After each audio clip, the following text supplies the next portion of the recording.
गोबां गेलेगिरिफोरनो दिनै बान्था बावनायजों लोगोसेनो अनसुंथाइ होनाय हाबाफारि मा फोरमायगोन सार? जोङो दिनै गासै 101 जोंनि बिटिआर ओनसोलनिफ्राय नेशनेल इन्टारनेशनेल गेलेनाय गेलेगिरिफोरनो जोङो मोनसे बान्था आरो बरायनाय हाबाफारि लादों। बयनोबो 1 लाख रां होनाय जादों आरो साइटेसन आरो बिथांमोनखौ बरायनाय जादों। बिनि गुबै जाहोना जाहैबाय जे बिटिआर ओनसोलाव जोंहा गोबां गेलेगिरिफोर दङ आरो बे गेलेगिरिफ्रा थांनाय गोलाव समाव सोरबा नेशनेल सोरबा इन्टारनेशनेल गेलेदों, नाथाय इयुननि समाव बिथांमोनखौ एसे नेग्लेक्ट खालामनाय बा बावलांनाय बायदि जादों। जिहेतु फैबाय थानाय समावबो बिटिआर ओनसोलनिफ्राय गोबां गेलेगिरिफोर ओंखारगोन आरो बिटिआर ओनसोलाव मैखोमै जोंनि माहारिनि जोंनि लाइमोनफ्रा गेलेनायाव जोबोद आखा फाखा। दा बिथांमोनखौबो एनकारेज खालामनो थाखाय जोङो नैबे बान्थाखौ कनेकेश्वर नार्जारी बिथांनि मुङाव होनाय जादों आरो बे बान्थाखौ जोङो बोसोरथामनि उन होलांबाय थानो नाजागोन। आरो दिनै जों जोबोद गोजोननाय मोनदों जे स्पर्ट्सनि बिथिङाव जोंनि ओनसोला जोबोद जौगानाय, नाथाय जोङो सुबिदाफोरखौ मोजाङै होनो हायैनि थाखाय थांनाय समाव इनफ्रास्ट्राक्चारफोरखौ जेरैबायदि जानांगौमोन बिदि जायैनि थाखाय जोंनि गेलेगिरिफ्रा फासयनानै थानो गोनां जादों। ओंखायनो बिटिआर गभर्नमेन्टनि दानि जोंनि गुबुन गुबुन हाबाफारिफोरनि गेजेराव एजेन्डाफोरनि गेजेराव मोनसे मेजर एजेन्डायानो जाबाय जोङो स्पर्ट्स आरो जों बेखौ जौगालांनो थाखाय माखासे खामानि मावदों। आरो जोङो माखासे जोंनि डिपार्टमेन्ट अफिसारफोरखौबो मावगिरिफोरखौ खामानि मावग्राफोरखौबो बिथांमोननो जोङो दिनै बरायनाय मोनसे हाबाफारि लादों।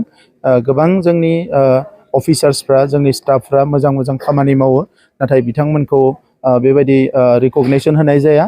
बेनिखायनो दिनै जोङो बे रिकगनेसनखौ होनो थाखाय जोंनि सरकारनि 3 बोसोर कमप्लिट जानो थांनाय बे हाबाफारिजों लोब्बा लानानै दिनै बे प्रग्रामखौ लानाय जादों।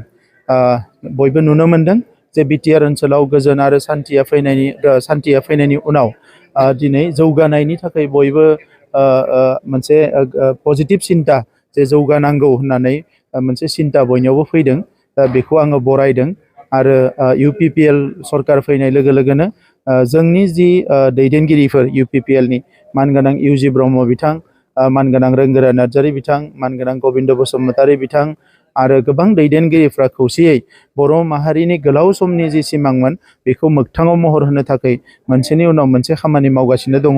दा बिनि थाखायनो जोंनि थांखियानो जाबाय जोंनि माहारिया अरायसम रैखाथि गोनां जानांगोन, जोंनि माहारिया अरायसम जौगालांनो हानाय मोनसे थासारि फैनांगोन आरो जोंनि लाइमोनफ्रा जोंनि माहारिनि जायफोर सम्पद बिसोरो सोलोंथाइनि बिथिङाव, गेलेनायनि बिथिङाव, हारिमुनि बिथिङाव, गुबुन गुबुन बिथिङाव गोख्रोङै जौगालांनो हानायनि थासारि मोनसे सोरजिनायानो दानि सरकारनि गुबै थांखि।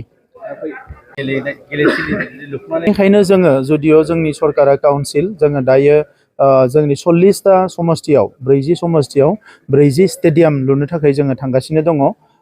देग्लाय बोसोराव जोङो 7खान मिनि स्टेडियाम लुगोन आरो बिनि उनाव फैबाय थानाय समावबो जोङो बेबायदिनो बोसोरफ्रामबो 10टा 15टा बेबायदि लुनानै बोसोरथामनि गेजेराव गासै मोन 40 समस्तियावबो जोङो स्टेडियाम गायसननो थाखाय इतिमध्य थांखि लाबाय आरो खामानिया देग्लाय बोसोरनिफ्रायनो जागायबाय।